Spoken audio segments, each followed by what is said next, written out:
Dance Sports Academy of Cebu gitap sa provincial government aron ma-train ang mga CPDRC inmates. Kahinumduman trending og nasikat ang mga binilanggo kaniya tungod sa ilang talento sa pagsayaw. Ang detalye sa live report ni Nico Serino. Nick.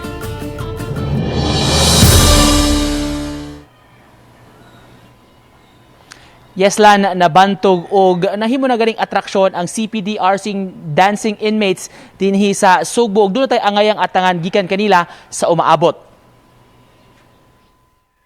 Kuha kini sa inisyal nga meeting sa kadagkuan sa Dance Sports Team Cebu ug sa mga inmates sa Cebu Provincial Detention and Rehabilitation Center. Gitigom ni Edward Haiko ug mga kaubanan ang dance masters sa mga inmates aron maplano ang ilang programa. Si Haiko, nga founder sa Dance Sports Academy, maoy gitap karong bag-o ni Governor Gwen Garcia aron pagbansay sa mga inmates sa provincial jail. Malipayon siya sa pagsalig sa mga opisyales kanila aron pag-train sa mga piniriso. Incorporating all of this genre into a dance, no?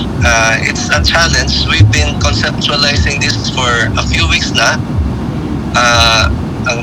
We have already an idea of what to do.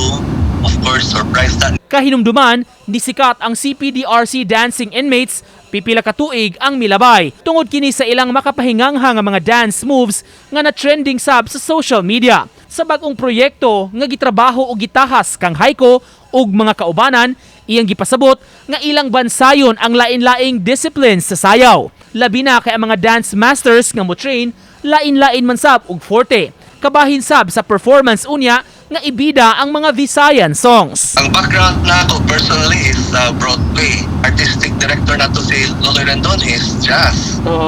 Ang ubang mga choreographers nato sa dance sport are hip hoppers, break dancers.